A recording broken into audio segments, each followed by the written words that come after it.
कितना टाइम हो चुका है इस शिप पे? कैडेट की सैलरी कितनी होती है? कैडेट का कॉन्ट्रैक्ट कितने टाइम का रहता है? कि अगर हमने कैडेट शिप कंटेनर में स्टार्ट कर दिया है, चेंज ओवर कर सकते हैं बाद में? स्पॉन्सरशिप मिले तो ही डीएनएस करना है। डीएनएस कौन सा शिप है आपका ये, या BSc nautical science? It is only a placement sponsorship. तो एंग्लो के अलावा और 2-4 कंपनियों का नाम बताओ। याद आती है, होम सिक फील होता है, इसका अलग काम है, ब्रिटिश वाला काम नहीं कराते इससे हम, लेकिन इसलिए इसको सैलरी नहीं बोलते हैं, स्टाइपेंड। स्पॉन्सरशिप मिल जाए वो बेस्ट कंपनी है। तो अब थोड़ा पैसे के बारे में बता दें। मैंने स्टार्ट ही कंटेनरशिप कंपनी में किया था। एलपीजी पे काफी मतलब इंटरेस्टिंग है यहाँ तो मेरे पास तो ऑप्शन ही नहीं था, पहले ये आईआईटी वाली प्रिपरेशन नहीं करनी है सर। एंग्लो ईस्टर्न के निकलते हैं, ग्रेट ईस्टर्न के निकलते हैं। I also wanted to go in air force. Yes sir, 11th-12th बहुत सफिशिएंट है। कभी आपने सोचा था कि आप ऐसे कैमरे पे आओगे?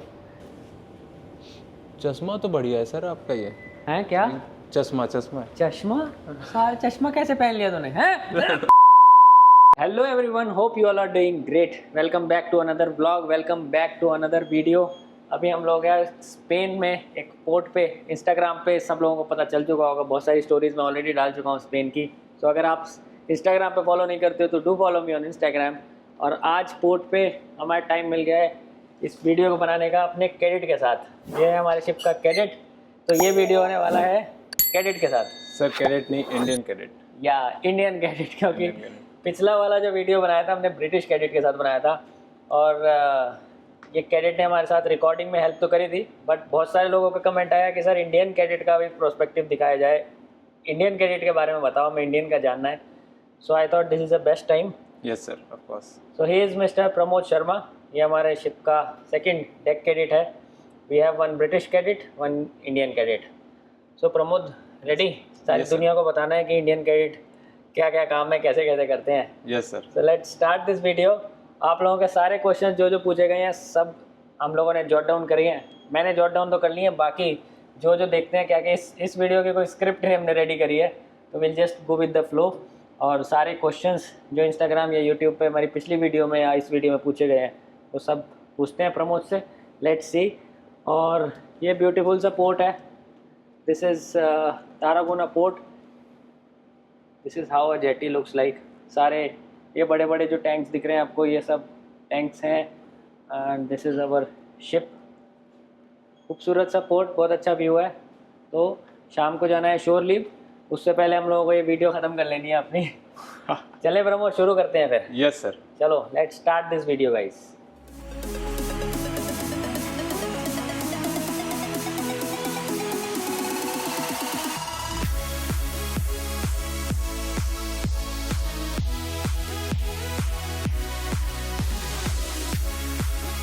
तो चलो प्रमोद, शुरू करते हैं इस वीडियो को। Yes, सबसे पहले आप हमारे ऑडियंस को अपना इंट्रोडक्शन दे दो भाई। मेरा नाम प्रमोद है और मैं डेक कैडेट हूँ इस शिप पे। ये मेरा फर्स्ट गैस कैरियर है और मैं बिहार का रहने वाला हूँ। Very nice. तो आपको अभी कितना टाइम हो चुका है इस शिप पे? सर इस शिप पे तो 4 महीने हो गए अभी तक। और कौन सा शिप है आपका ये? कितने शिप पहले कर चुके हो? सर इससे पहले मैंने 2 शिप और कर रखे हैं। तो पहला शिप मेरा प्रोडक्ट टैंकर था और सेकंड शिप कंटेनर, और ये मैं लास्ट शिप पे हूँ। तो इस शिप पे आपकी कैडेट शिप खत्म हो जाएगी। तो this is the lucky ship for him. इस शिप पे खत्म हो जाने वाली है कैडेट शिप। लड़का ऑफिसर बनने वाला है जल्दी। Yes sir. Nice nice. तो पहले वाले दोनों शिप कितने कितने टाइम के किए आपने? सर तो पहला शिप मैंने ज्वाइन किया था तो मैंने किया था अराउंड 7 मंथ। पहला कंटेनर शिप था? नो सर, प्रोडक्ट टैंकर किया था मैंने। यस सर, प्रोडक्ट टैंकर किया था और उसमें मैंने 7 मंथ्स 8 डेज किया था अराउंड। और दूसरे शिप में फिर? दूसरे शिप में भी अराउंड सेम 7 मंथ 8 डेज इतना ही किया था सर मैंने। तो नॉर्मली कैडेट का कॉन्ट्रैक्ट कितने टाइम का रहता है? सर यूजुअली हमारी कंपनी में तो 6+ देते हैं, तो 5 में भी उतार सकते हैं या 7 भी हो सकता है। सो प्लस माइनस का मतलब 6 months plus 1 month minus 1 month को विंडो पीरियड रखते हैं depending on convenience of the port. So ऐसा ही हम लोगों का ऑफिसर्स का भी है। स्पेशली इस कंपनी के अंदर जूनियर ऑफिसर्स का कॉन्ट्रैक्ट भी 6 मंथ्स का है plus minus 1 month, and for us senior officers it is 4 + -1। तो depending on the window period वो कभी भी उतारते हैं, डिपेंडिंग ऑन द पोर्ट कैसा कन्वीनियंट है, पोर्ट नहीं है चेंज ओवर के लिए क्रू। Okay okay. तो पहले वाले दोनों शिप्स आपके 7-7 महीने के हो गए, तो इस शिप पे आपका ऑलमोस्ट 4-4.5 महीने का कॉन्ट्रैक्ट बचा है। Yes sir. ओके। तो कॉन्ट्रैक्ट इस शिप पे कितना टाइम हो गया आपको? 4 महीने? इस शिप पे 4 महीने हो गए सर, और ऑलरेडी मेरा 18 महीना कंप्लीट हो गया है। अरे वाह। Yes, तो sir. Cadet ship training period खत्म हो चुका है, बट क्योंकि कॉन्ट्रैक्ट बाकी है अभी, तो लेट्स सी नेक्स्ट जो भी कन्वीनियंट पोर्ट आएगा उस पर ये वुड बी साइनिंग ऑफ। तो होपफुली यस, वो जब तक साइन ऑफ नहीं होता शिप से तब तक होपफुली रहता है वो, है ना। तो चलो अब थोड़ा पहले लेके चलते हैं इनको। आपने कौन सा कोर्स किया हुआ है इसमें आने, कैडेटशिप से पहले क्या कोर्स किया था? सर कैडेटशिप से आने से पहले मैंने स्टार्ट किया था डीएनएस कोर्स किया था पहले। तो 12th के बाद डायरेक्ट डीएनएस किया? No sir, you had some drop in between? Yes sir, तो मैंने 12th किया था, 12th के बाद मैंने ग्रेजुएशन कर रखी है सर। सो मैंने ग्रेजुएशन किया, देन उसके बाद ग्रेजुएशन करने के बाद मतलब मेरे पापा आर्मी में थे, तो वैसा था कि आर्मी में जाना पहले। यस सर, पर्सनल का तो फर्स्ट चॉइस तो वही है कि डिफेंस में जाना। अगर family is a defence background family, तो first choice of course would be to go back in defence. Yes yes sir, तो मैंने ग्रेजुएशन किया, ग्रेजुएशन कंप्लीट करके फिर मैं एसएसबी देने भी गया था। मैं 2-3 बार एसएसबी दिया, फिर वहाँ पे नहीं हुआ मेरा, फिर मैंने डीएनएस कोर्स किया, उसके बाद इसमें ज्वाइन किया। तो DNS was not his first choice guys. ये सबसे ज़रूरी चीज़ है कि सब लोग सोचते हैं कि 12th के बाद मर्चेंट नेवी के बारे में या किसी की वीडियोस देखी, हम लोगों की कोई वीडियो देखी एंड देन दे थॉट कि चलो चल दो, but what ever he had in his mind पहले इसने वो ट्राई किया। ऐसा नहीं है 1 आध साल एक्स्ट्रा लग गया, of course he is a bit late, but at least he is confident that he has tried. अभी I also wanted to go in air force, but 12th के बाद डायरेक्टली आई डिड डीएनएस। तो मैं शायद तुम्हें बताया था ना, I also wanted to go air force, but अभी उस टाइम पे ऐसा लगा कि अब डीएनएस में हो गया है तो चलो चलते हैं। 18 ईयर्स वाला दिमाग था, फटाफट से कर लिया। Now I think that I could have tried, but जो होता है अच्छे के लिए होता है। This was destiny. आज यहाँ खड़े हैं। Yes sir. बड़े गैस टैंकर पे कैप्टन खड़े हैं ना। Yes sir. तो फॉर डीएनएस तुमने किया, तो डीएनएस के लिए ग्रेजुएशन में तो बहुत टाइम लगा होगा एंड पढ़ाई से सब छूट चुका होगा, इट डिफरेंट। तो डीएनएस के लिए अलग से कोई प्रिपरेशन करी थी या कोई कोचिंग यूज़ करी या कुछ किया प्रिपरेशन के लिए?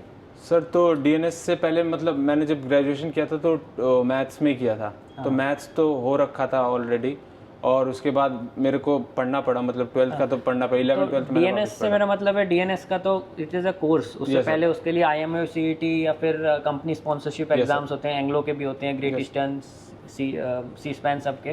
तो कंपनी स्पॉन्सरशिप या आईएमयू सीईटी के लिए भी कुछ प्रिपरेशन करी थी? यस सर, तो मैंने 11th और 12th का वापस फिजिक्स केमिस्ट्री ये सब वापस पढ़ा था। और उसके बाद मैथ्स तो मेरा हो ही रखा था 11th 12th का, क्योंकि ग्रेजुएशन कर रखी थी उसी में, तो वो हो रखा था।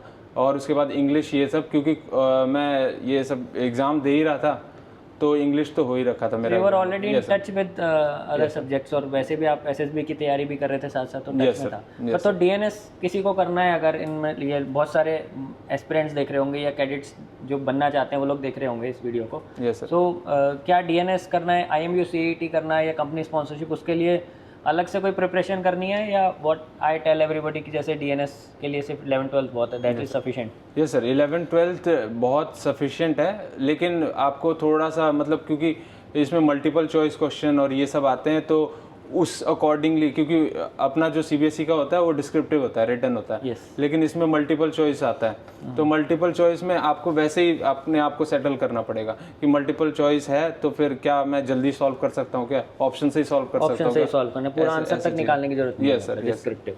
तो डीएनएस का तो जैसे आपने बताया कि डीएनएस के लिए 11 12 इज मोर देन सफिशिएंट, और थोड़ा बहुत वर्किंग स्किल्स पे आंसर कैसे निकालना उस पर वर्कआउट करना ज़्यादा जरूरी है। तो guys, it is not absolutely mandatory कि कोई कोचिंग यूज़ करो, but of course if you need guidance, there are so many guys who are giving guidance, तो आप गाइडेंस चाहिए तो of course you should go for it. But अगर आप वैसे किसी से भी पूछोगे कि आईएमयू सीईटी के लिए, स्पॉन्सरशिप के लिए क्या ज़रूरी है, तो मैंडेटरी तो भाई 11 12 की पढ़ाई है, वो अच्छे से कर रखा है, तो that means it is good enough. अब स्पॉन्सरशिप, कंपनी स्पॉन्सरशिप के एग्जाम में भी कुछ अलग से पढ़ाई है?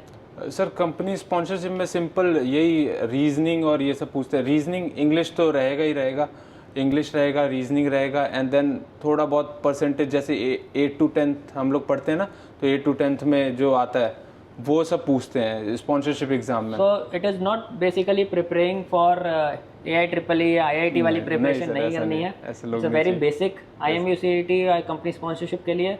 एंड इंटरव्यू कैसा रहता है, कंपनी ने जैसे सेलेक्ट हो गया, what is the procedure, let's go through that full सबके लिए, कि अब 12th कर ली किसी ने, उसके बाद कैसे करना है? सो पहले 12th कर लिया आपने, तो 12th के बाद कंपनियों के स्पॉन्सरशिप एग्ज़ाम निकलते हैं, जैसे एंग्लो ईस्टर्न का निकलता है, ऐसी बहुत सारी कंपनियां और हैं जिनके स्पॉन्सरशिप एग्ज़ाम निकलते हैं, तो उनके एग्ज़ाम के लिए पहले आपको अपीयर होना पड़ेगा। नाम बता दो, कोई बात नहीं, एंग्लो ईस्टर्न के हैं तो ऐसा नहीं है कि एंग्लो की बात करनी है। Yes sir, Anglo so far looks very good for me, मेरे हिसाब से सबसे बेस्ट चीज़ है, क्योंकि प्लेसमेंट की कोई दिक्कत नहीं है। पर और किस किस कंपनी के निकलते हैं जैसे? सर एंग्लो ईस्टर्न के निकलते हैं, ग्रेट ईस्टर्न के निकलते हैं, समुद्रा के निकलते हैं, एमएससी है, फिर उसके बाद सी स्पेन है, सिनर्जी है, बहुत सारी कंपनियां कंपनीज आर देयर। तो दीज आर स्पॉन्सरशिप एग्जाम्स। फिर हमने एंट्रेंस के लिए अप्लाई किया। यस सर, उसके लिए वेबसाइट पे जाके अप्लाई कर देना है। अप्लाई के बाद उनका रिटन पेपर के लिए उनके कोई भी सेंटर पे, एग्ज़ाम सेंटर पे जाना होगा, वहाँ पे एग्ज़ाम दीजिए। अगर आपका एग्ज़ाम निकल जाता है तो इंटरव्यू के लिए आपको मेल आ जाएगा। फिर उस डे आपको ऑनलाइन होगा तो ऑनलाइन, नहीं तो उनके सेंटर पे जाके और इंटरव्यू देना पड़ेगा। इंटरव्यू के लिए कुछ खास preparation? What kind of interview is it? Is it very professional interview? कुछ बेसिक चीज़ें हमें शिप की पता होनी ज़रूरी है, या सब 12th के बाद वाले आएंगे तो ज़रूरी नहीं है शिप का? क्योंकि सब लोगों को ऐसा लगता है कि शिप का ही पूछेंगे इंटरव्यू में।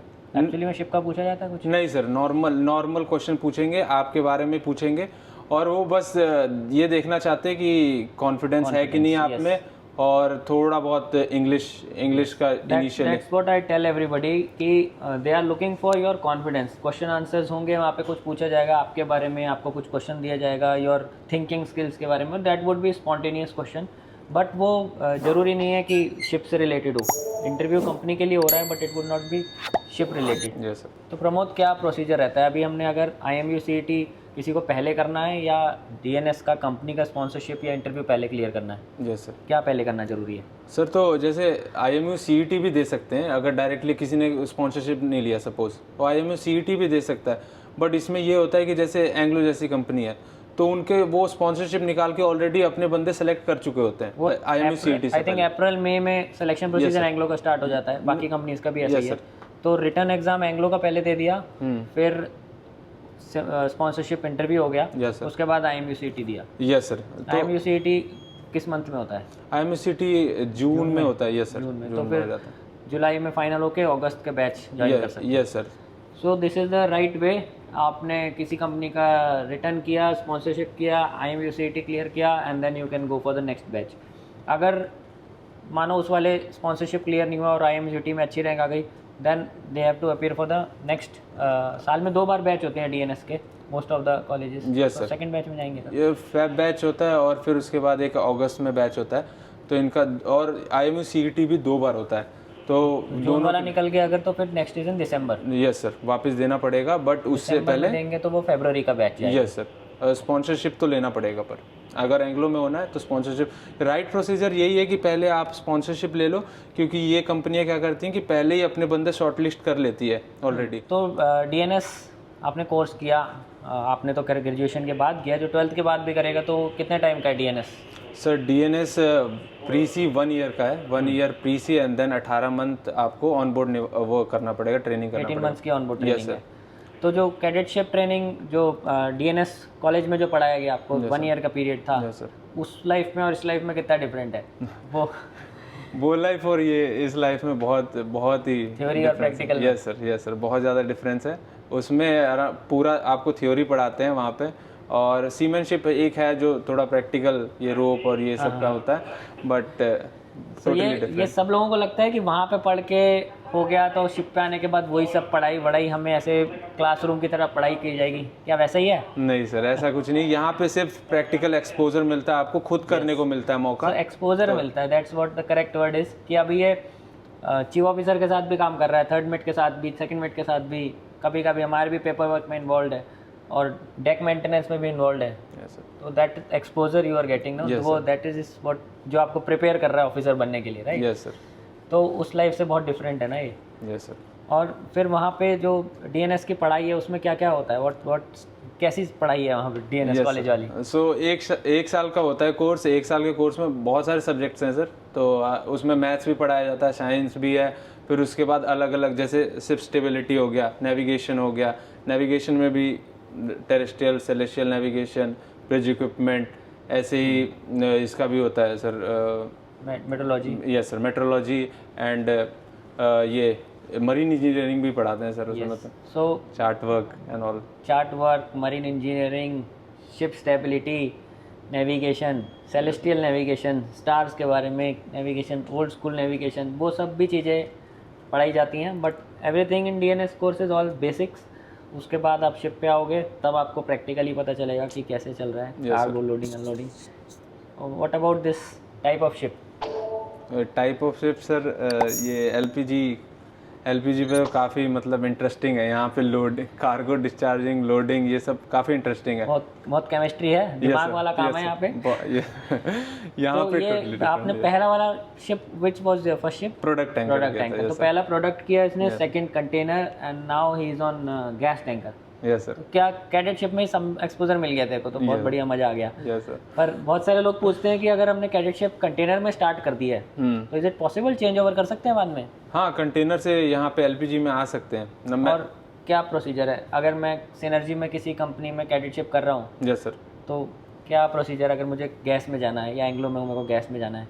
एंग्लो में बस अपना जिस शिप पे हो आप लोग, किसी भी शिप पे हो, कोई भी शिप पे काम कर रहे हो, अपना बेस्ट देना है वहाँ पे बेस्ट देना है। देन उसके बाद आप कंपनी में कह सकते हो, अगर उनके पास शिप है, जैसे हमारे कंपनी में काफ़ी एलपीजी कैरियर हैं, तो आप रिक्वेस्ट कर सकते हो कि आप दे दो। That is only based on vacancy. Ship है कंपनी के पास, पहले तो वो बात है कि विच एवर कंपनी, जिस कंपनी में आप स्टार्ट करा है कैडेट शिप, उसके अंदर गैस टैंकर है भी कि नहीं है। Like I started from a container ship company, तो मैंने भी अपनी किसी वीडियो में शायद बताया होगा, मैंने स्टार्ट ही कंटेनर शिप कंपनी में किया था। उस कंपनी में थे ही कंटेनर्स, तो मेरे पास तो ऑप्शन ही नहीं था चेंज गैस, ऑयल, केमिकल किसी में भी चेंज करने का। So I started with container, 3rd minute तक कंटेनर शिप किया, then I started switching over.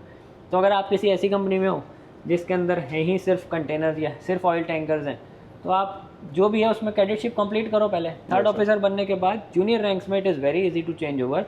आप type of ship easily switch over कर सकते हो, डिपेंडिंग आपका कितना अच्छा अप्रोच है, आप कितनी अच्छी कंपनीज में बात करते हो। You have to apply to get into that vacancy. Right time पे आप किसी कंपनी में हो जिसमें ज़रूरत है, तो ऑफकोर्स आपको 3rd में डायरेक्टली भी लेंगे एंड डायरेक्टली गैस में भी लेंगे। ऐसा नहीं है कि कैडेट शिप में किया हुआ है, नहीं किया गैस तो फिर 3rd मिनट में नहीं जा सकते, तो भी जा सकते हैं। तो आपने क्या स्पेशल किया पिछले शिप पे जो आपको गैस मिल गया? नहीं सर, मैंने कुछ, बहुत सारे कैडेट्स हैं एंग्लो में जिनको तो गैस नहीं मिला है ना। कुछ स्पेशल नहीं किया सर, मैंने अपना जहाँ पे था मैंने वहाँ पे बेस्ट देने की कोशिश की बस। That is very good. Actually जहाँ पे हो, जिस भी टाइप के शिप पर हो, उसमें बेस्ट दो, उससे क्या आप बेस्ट सीख सकते हो वो सीखते हैं। उसके बाद आगे तो जो डेस्टिनी है, गैस मिलेगा, केमिकल मिलेगा, वो देखते हैं। फिर अभी 3rd मिनट बनने के बाद आना है इसमें गैस में कि नहीं आना? यस सर, फर्स्ट प्रेफरेंस तो यही है। ये अभी तो कह रहा था थोड़ा डिफिकल्ट है, कंटेनर इजी है, नहीं इजी है, फिर भी अगर ये मतलब अगर कंपैरिजन करें तो जैसे जो कंटेनर का है, तो कंटेनर का है कि सब कुछ शोर से होता है, शोर से लोडिंग होती है, लोडिंग प्लान, ये सब यहाँ पे है कि सब अपने आप करना पड़ता है। एंड मतलब बहुत सारी चीज़ें हैं यहाँ पे। चीफ ऑफिसर के लेवल पे जाके चेंज होगा ना? Yes sir. 3rd minute 2nd minute level is same. Of course you are keeping cargo work, थोड़ा सा डिफरेंट है, थोड़ा मोर स्ट्रेसफुल हो जाता है। चीफ ऑफिसर लेवल तक आते आते ग्रेड चेंज बीच में आ रहे हैं, या गैस को ड्यूरिंग द वॉयज हम लोगों को कंप्रेसर्स चालू करने हैं, टैंक प्रेशर्स बढ़ रहे हैं, टेम्परेचर मॉनिटर करना है। ड्यूरिंग द वॉयज भी हमें मॉनिटर करना है कार्गो को गैस में, बट वो सब आ जाता है। यस सर, सीख जाते हैं। 3rd मिनट 2nd मिनट में धीरे धीरे हम सिखाते हैं, धीरे धीरे कि आ जाता है। हमारे तो कैडेट को भी आ गया अभी सब कुछ। The cadet is perfect, ready for chief mate job. DNS या BSc nautical science, most asked question मेरे से इंस्टाग्राम पे सबसे ज़्यादा लड़के पूछ रहे हैं कि सर डीएनएस करें नहीं करें। किसी को पेरेंट्स भी प्रेशराइज कर रहे हैं कि आपको पहले बीएससी करनी चाहिए, ताकि आपके पास बाद में एक डिग्री रहेगी कि अगर यहाँ पे नहीं सक्सेसफुल हुई या छोड़ना पड़ गया कैडेटशिप के बाद, तो आपके पास कुछ बैकअप रहेगा। Yes sir. तो करना चाहिए डीएनएस या BSc, what do you think sir? मेरे योर ओपिनियन। इसमें ऐसा नहीं है कि आपने बोला तो यही कर लेंगे। नहीं। आपका क्या ओपिनियन? नहीं सर, मेरे अकॉर्डिंग तो डीएनएस ही करना चाहिए। अगर आपको शिपिंग में आना है तो बेस्ट है डीएनएस करना। डीएनएस आप 1 साल डीएनएस वहाँ पे डिप्लोमा करो, एंड देन उसके बाद शिप पे आके आपको प्रैक्टिकल एक्सपोजर मिलेगा 18 महीने का, तो उसमें आप बहुत कुछ सीख सकते हैं। उसके बाद आपको वैसे भी बीएससी और इसमें कोई फ़र्क नहीं है ज़्यादा, आपको तो डिग्री तो मिलना ही है। डीएनएस कर लो या बीएससी कर लो, आपको ग्रेजुएशन की डिग्री मिली जाएगी। तो डीएनएस आपने किया है तो उसके बाद आप ग्रेजुएशन की डिग्री आप ले सकते हो। तो डीएनएस किया आपने, उसके बाद ये पूरा 18 महीने का, हाँ 18 महीने का कंप्लीट करके सर, और उसके बाद अपना आईएमयू का पेपर देना पड़ता है। फिर तीन या 4 पेपर होते हैं आईएमयू के। 3 या 4 पेपर जब आप 2nd मिनट्स का एग्ज़ाम दोगे, जब आप ऑफिसर बनने के लिए कॉम्पिटेंसी एग्ज़ाम दोगे, उस टाइम पे इंडियन मैरीटाइम यूनिवर्सिटी के आपको 3 या 4 पेपर्स देने हैं, I am not very sure. तो वो देने के बाद आपको दिस फुल प्रोसीजर डिप्लोमा और ट्रेनिंग का considered as a BSc degree only. You will get a degree in BSc after completing this 3 papers. तो वो आपको डिग्री तो मिल ही जाएगी. सेकंड मेट से आपने क्लियर किया तो आपके पास डिग्री भी होगी एक बीएससी की, एंड ऑलरेडी आप सेकंड मेट बन चुके होगे. एंड मैंने एक प्रॉपर वीडियो भी बनाया था DNS versus BSc nautical science की, which is the better option. I think how to join my second या थर्ड वीडियो में था मेरी. उसके अंदर भी मैंने यही एक्सप्लेन किया था कि मेरा ओपिनियन था कि डीएनएस डायरेक्टली कर लो 12th के बाद. बाकी स्टिल अगर लगता है, पेरेंट्स बोलते हैं, या if you think it is necessary, तो इट्स अप टू यू. लोग तो बीटेक करने के बाद भी आते हैं. यस सर, बहुत सारे आते हैं. कोई लोग हैं जो ग्रेजुएशन की जगह जिन्होंने 12th के बाद बीटेक में एडमिशन ले लिया, दे हैव कंप्लीटेड इंजीनियरिंग, उसके बाद उनको लगा कि मर्चेंट नेवी में जाना है, तो even that is also a method. If you go to किसी भी कंपनी की वेबसाइट पे जाके देखोगे तो 12th के बाद भी देयर इज़ ऑप्शन, बीएससी के बाद ग्रेजुएशन, बीएससी, बीटेक, उसके बाद भी देयर इज़ ऑप्शन. सब चीज़ों के अलग अलग परसेंटेज रिक्वायरमेंट्स हैं. तो वो सारी डिटेल्स तो हम अभी वीडियो में नहीं बता सकते, it will be very long video. But किसी भी कंपनी के या एंग्लो के भी आप वेबसाइट पे जाके देखोगे, दे हैव मेंशन्ड कितने कितने परसेंटेज चाहिए पीसीएम में, कितना चाहिए इंग्लिश में, बीटेक वाले को कौन सा चाहिए, इनफैक्ट अदर कोर्सेज़ के लिए भी, ईटीओ के लिए, जीएमई के लिए, कौन कौन से कोर्स के लिए क्या क्या रिक्वायरमेंट्स हैं, वो सब मेंशन्ड है उसमें अच्छे से. तो थोड़ी रिसर्च करो instead of asking in on Instagram and YouTube.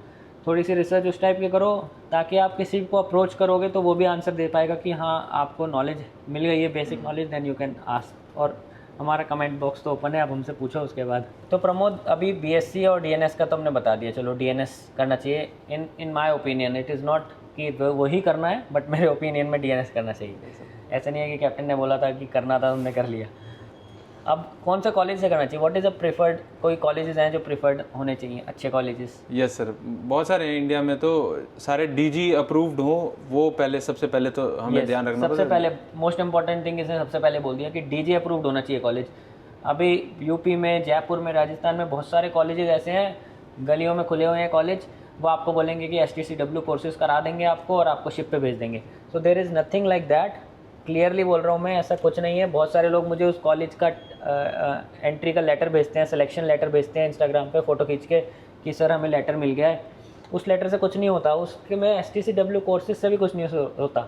STCW courses cadet को भी करना है, मेरे को भी करना है, हर 5 साल में करना है मेरे को.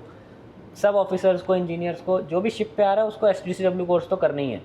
उसके अलावा क्या करना है, उसके अलावा डेक पे आना है तो अलग काम है, इंजन रूम में जाना है अलग है, क्रू में जाना है अलग है, ETO के लिए अलग है, बट STCW तो कॉमन है. तो ये कॉलेजेस क्या कराते हैं, आपको STCW कोर्स करा के बोलेंगे कि हम शिप पे भेज देंगे, आपको 5 सर्टिफिकेट्स दे देंगे, बट उनकी कोई वैल्यू नहीं है उसके बाद. तो अगर आपको प्रॉपर DNS करना है तो मोस्ट इम्पॉर्टेंट है कि DG अप्रूव्ड कॉलेज होना चाहिए, और प्रेफर करो कि स्पॉन्सरशिप मिले तो ही DNS करना है. Yes sir. अगर स्पॉन्सरशिप नहीं मिली है और खाली किसी कॉलेज से DNS कर लिया है, so in fact if you do DNS from a very good college, पर अगर कंपनी स्पॉन्सरशिप नहीं है तो कॉलेज में प्लेसमेंट के लिए भी कितना भी अच्छा कॉलेज हो, सब सेलेक्ट भी होंगे तो 100 में से अगर 90% भी है तो भी वो 10 लोगों को जो सिलेक्शन रह जाएगा ना, उनको सिलेक्शन बहुत मुश्किल है. अगर आपने DNS कर लिया है तो एंग्लो, सिनर्जी, सीस्पैन, इनमें से कोई कंपनी अभी आपको डायरेक्ट लेने में बहुत मुश्किल से मिलता है. You have to be very good, बहुत अच्छी अप्रोच होनी चाहिए तभी हो पाएगा. तो it's better and perfect safe method तो ये है कि आपको स्पॉन्सरशिप ले लेनी है, फिर IMUCET करना है, फिर करो DNS, ताकि आपको प्लेसमेंट की कोई चिंता ही ना हो. स्पॉन्सरशिप मिल गई, this sponsorship is not financial sponsorship, it is only a placement sponsorship. तो आपकी वो क्लियरिटी रहेगी कि आपको कॉलेज से कम करने के बाद 100% श्योर है कि इसी कंपनी में मेरा प्लेसमेंट हो जाएगा. Yes sir. राइट. और तो कौन कौन से कॉलेजेस प्रेफर्ड हैं, बेस्ट कॉलेजेस जो हमारे ऑप्शन है? जैसा कि सर आपने बताया कि जैसे स्पॉन्सरशिप वाला, स्पॉन्सरशिप ले लीजिए. उसके बाद कुछ कंपनियां क्या करती है कि वो बता देती है कि आप इस कॉलेज से कर लो, तो उस कॉलेज से आप कर लीजिए. बाकी अच्छे कॉलेजेस में जैसे एंग्लो ईस्टर्न है, ग्रेट ईस्टर्न है सर, समुद्रा है. कौन कौन सी कंपनी अच्छी है जिसके अंदर जाना चाहिए? सर मेरे अकॉर्डिंग तो अभी तो एंग्लो ईस्टर्न बहुत अच्छा है कैडेट के लिए, तो बहुत जल्दी और एंग्लो को छोड़ देते हैं. एंग्लो तो हम लगेगा 22 डांसर है ना हमारा, क्या हम एंग्लो वाले हैं. तो एंग्लो के अलावा और 2-4 कंपनियों के नाम बताओ. Let's name 3 companies. तो सर सिनर्जी है, सिनर्जी का हो गया. Yes sir. MSC का भी अच्छा है सर. फिर उसके बाद जैसे ग्रेट ईस्टर्न में बाहर की कंपनी आती है तो उसमें सीस्पैन ये सब आती है. तो MSC, मर्स, सिनर्जी, एंग्लो, सीस्पैन और भी बहुत सारी आती हैं. और मेरे हिसाब से तो जो कंपनी में स्पॉन्सरशिप मिल जाए वो बेस्ट कंपनी है. Yes, sir. तो अपना थर्ड मेट तक जिस कंपनी में लगे, कोई विलियमसन में जा रहा है, कोई NYK में जा रहा है, कोई डायना गैस में जा रहा है, जिस कंपनी में आपको स्टार्टिंग मिल जाए वो बेस्ट है, उसमें घुस जाओ। उसके बाद कैडेटशिप ख़त्म किया, ऑफिसर बने, थर्ड मेट एक कॉन्ट्रैक्ट करने के बाद आपको सारी कंपनियां खुद पूछेंगी किस में जाना है, किस में नहीं जाना है। ऑफकोर्स सब स्टैंडर्ड बिल्कुल कंपनी होगी तो आपको मुश्किल होगी, बट किसी भी अच्छी ओनरशिप कंपनी से निकलोगे तो सब ले लेंगे। तो don't worry about type of ship या कंपनी। कॉलेज अच्छा है, प्लेसमेंट अच्छा है, स्टार्ट हो गया एक बार, उसके बाद तो निकल ही जाना है, Yes, sir. है ना। Yes, sir. तो अब थोड़ा पैसे के बारे में बता दें। सब लोगों का पूछना है कैडेट की सैलरी कितनी होती है, सैलरी कितनी होती है। सर तो मैंने मतलब तीनों शिप पे डिफरेंट सैलरी, मतलब मैंने फर्स्ट प्रोडक्ट टैंकर किया था, उस पर डिफरेंट था। तीनों की बता दो चलो। पहले शिप पे कितनी सैलरी थी? तो टैंकर था उस पे, मतलब फ्लैग के अकॉर्डिंग था, तो उस पे 505 था। हाँ, $505 था वहाँ पे। ओके। फिर उसके बाद कंटेनर पे कम था, ड्राई वेसल है क्योंकि उस पे तो 477 था, $477। देन इस पे गैस कैरियर पे कंटेनर पे कुछ रिफर मनी वगैरह एक्स्ट्रा यस मिलता सर, था? रीफर का वहाँ पे एक्स्ट्रा मिलता है रीफर का। तो कंटेनर जो ज्वाइन करते हैं कैडेट्स उनको पता है थोड़ा एक्स्ट्रा मनी मिलता है वहाँ पे, रिफर्स को कनेक्ट करना है, अनप्लग करना है, उसकी वजह से एक्स्ट्रा मनी मिलता है। ड्राई कार्गो में बल्क कैरियर्स पे क्लीनिंग होल्ड वगैरह का एक्स्ट्रा पैसा मिल जाता है। Yes sir. गैस टैंकर पे जो सैलरी है वही है। Yes sir. यहाँ पे ना तो हम होल्ड क्लीन कर रहे हैं, ना हम रिफर प्लग कर रहे हैं, खाली दिमाग यूज़ करने का कोई पैसा नहीं है यहाँ पे, ठीक है। तो गैस में थोड़ी ज़्यादा है, बट ऑल्सो ये सिंगापुर फ्लैगशिप है, तो कौन से शिप आपका किस कंट्री रजिस्टर्ड है उससे भी फ़र्क पड़ता है।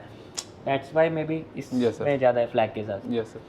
बट सबको बता दो कि ये सैलरी थर्ड मेट में कितनी है। अभी तो ये तो पढ़ाई के साथ साथ मिल रहा है ना। Yes sir. तो guys this is only stipend what is getting, इसलिए इसको सैलरी नहीं बोलते हम लोग, कैडेट को बोलते हैं स्टाइपेंड। तो स्टाइपेंड मतलब कि खर्चा पानी मिल रहा है बस, कैडेट को पॉकेट मनी मिल रही है, you can say this is only pocket money which is getting. Salary तो बाद में स्टार्ट होगी ना, जब एग्जाम देके कॉम्पिटेंसी ऑफिसर बन के आएगा तब सैलरी है। Yes sir. थर्ड मेट की स्टार्टिंग सैलरी कितनी है? थर्ड मेट की अराउंड सर, अगर ड्राई वेसल में अगर थर्ड मेट जाते हैं तो 2400 से स्टार्ट होता है अराउंड, और टैंकर पे हैं तो 3000। 3000? Yes sir, 3000। 3000 क्या है रुपीज़? 3000 रुपीज़ तो बहुत कम है यार। $3000 sir. $3000 is talking about guys. So 12th के बाद अगर कोई आदमी ने 12th करा and then he does DNS, then 3 साल DNS से थर्ड ऑफिसर बनने में कितना टाइम लगा मोटा मोटा? सो सर DNS 1 साल का होता है, उसके बाद अराउंड 3-4 महीने वेट करना पड़ता है, 3-4 महीने वेटिंग, उसके बाद शिप 18 महीने। तो आप पे डिपेंड फिर करता है उसके बाद कि आप कितनी जल्दी शिप मार रहे हैं। तो 2 महीना तो अप्रॉक्सीमेटली सब रुकते ही है एक शिप करने के बाद। तो अराउंड 2 साल 2.5 साल और 3.5 साल लग जाता है सर। 3 से 4 साल लगते हैं नॉर्मली। अगर आपने 12th करने के बाद डायरेक्टली DNS कर लिया तो टोटल ऑफिसर बनते बनते आपको 3 से 4 साल लग जाएंगे। बट 3 से 4 साल के बाद गेटिंग $3000 पर मंथ, क्या लग रहा है लाइफ देख के, वर्थ है? यस सर, वर्थ तो है सर। बट अभी तो you have not tested this fruit yet. देखने में अच्छा लग रहा है ना अभी तक तो। कैसा है ओपिनियन, कैसा है this life is worth coming? Sir initially मतलब मैं बहुत एक्साइटेड था, पहले जब शिप ज्वाइन किया था तो बहुत ऐसा लगता था कि हाँ एक बार जाके देखते हैं।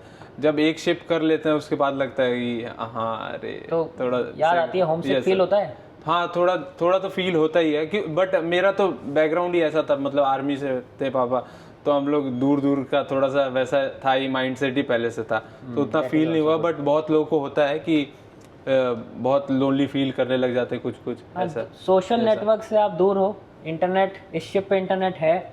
इंटरनेट वाली वीडियो में मैंने बहुत डिटेल में बताया था कि इंटरनेट कितना है, कैसा है, आई एम नॉट रिपीटिंग अगेन।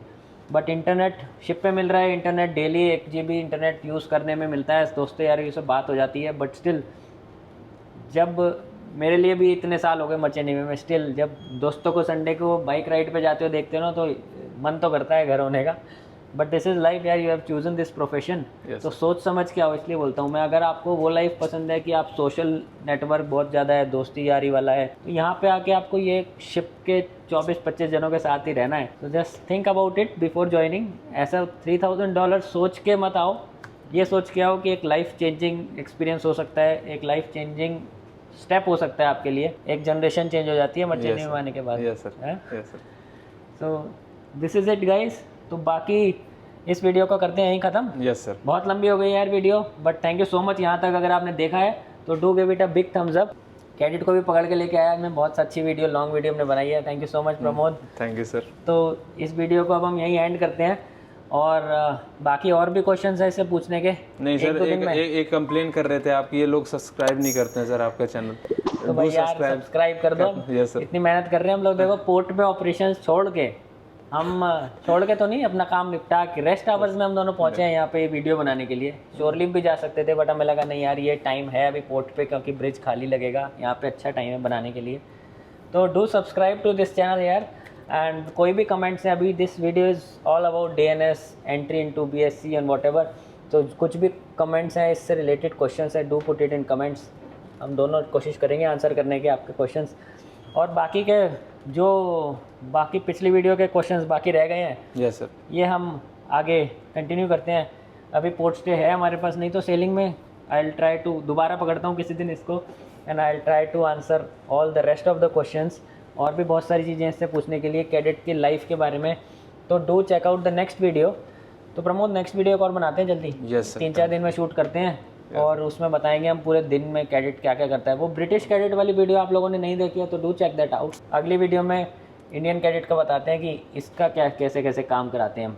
इसका अलग काम है, ब्रिटिश वाला काम नहीं कराते इससे हम। What all things he do in full day, क्या क्या काम है, कैसे कैसे काम है, थोड़ा डिटेल्स दिनचर्या बताएंगे। So do check out the next video guys, और see you all in the next video. Take care, bye bye, have a nice day. This is captain Rahul Chadda and cadet Pramod Sharma signing off from this channel. Take care, bye bye, Jai Hind. कभी आपने सोचा था कि आप ऐसे कैमरे पे आओगे? चश्मा तो बढ़िया है सर आपका, ये हैं क्या? चश्मा चश्मा? सारा चश्मा कैसे पहन लिया तूने हैं?